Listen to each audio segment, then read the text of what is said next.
Hello students, welcome to all of in the मंगनाड़े biology classes.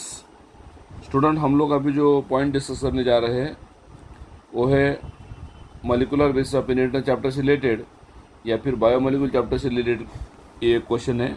और question में DNA के रिगार्डिंग यहाँ पे आपको पूछा गया है। Length of DNA 340 angstrom, then it contain 20% adenine, then find out the number of cytosine and number of helices. Okay, simple type of question है। ओके, यहाँ पे आपको दो बातें पूछे हैं। डीएनए की लेंथ आपको दी गई है। ओके, डीएनए की जो लेंथ है दे चुकी है आपको, कितना 340 एंगस्ट्रॉम। ओके, डीएनए की लेंथ है ये। एंड इट कंटेन, इसके अंदर क्या है, 20% आर्डिनिन है। ये गिवन डाटा है। ओके, तो नंबर ऑफ साइटोसिन कितने होंगे,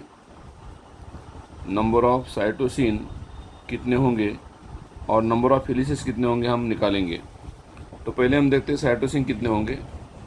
अगर यहाँ पे डीएनए में 340 एंगस्ट्रॉम डीएनए है तो इसका मतलब 34 एंगस्ट्रॉम डीएनए में ओके क्या होता है, 1 हेलाइसिस होता है।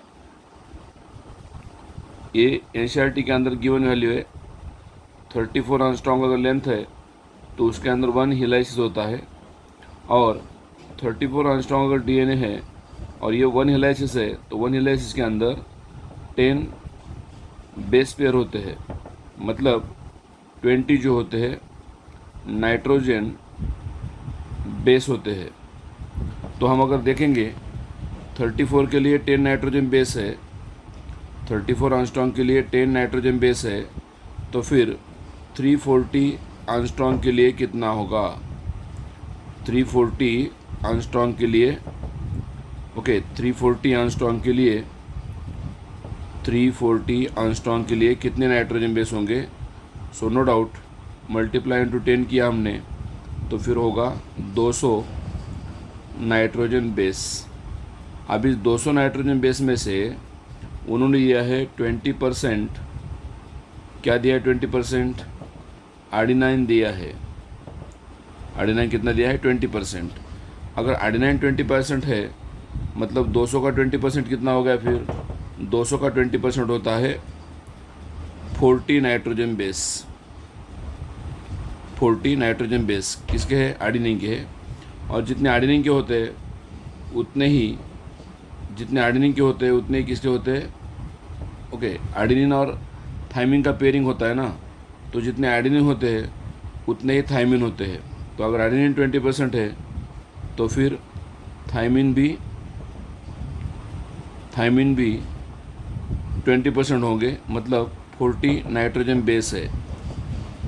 ओके, अभी बचते हैं अभी गॉनिन एंड साइटोसिन। अभी गॉनिन का कितना होगा फिर। ओके, ये दोनों का हो गया कितना परसेंट, 40% हो गया। रिमेनिंग कितना है, 60% है। अभी गॉनिन फिर कितना होगा, गॉनिन होगा 30% और साइटोसिन होगा 30%।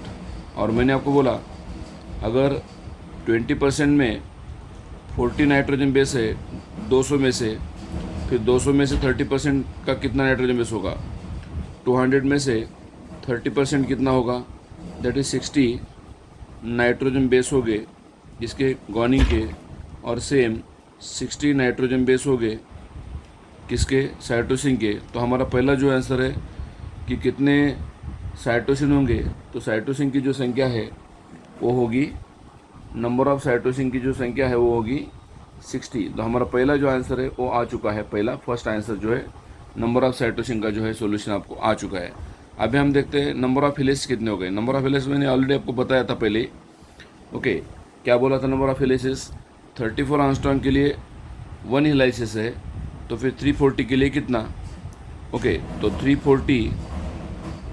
340 एंगस्ट्रॉम के लिए कितना होगा। ओके, मैंने बोला था आपको इंटू 10 करेंगे ना। ओके, इंटू 10 करेंगे तो क्या होगा फिर, 10 हिलाइसिस होगा। क्या बोला मैंने? 34 एंगस्ट्रॉम के लिए 1 हिलाइसिस था, तो फिर 340 एंगस्ट्रॉम के लिए कितना होगा? 10 हिलाइसिस होगा। गिवन एनसीईआरटी वैल्यू है, तो उसके अकॉर्डिंग आपका जो आंसर आता है that is 60 cytosine and 10 helicase. So this is your answer. Thank you for watching video.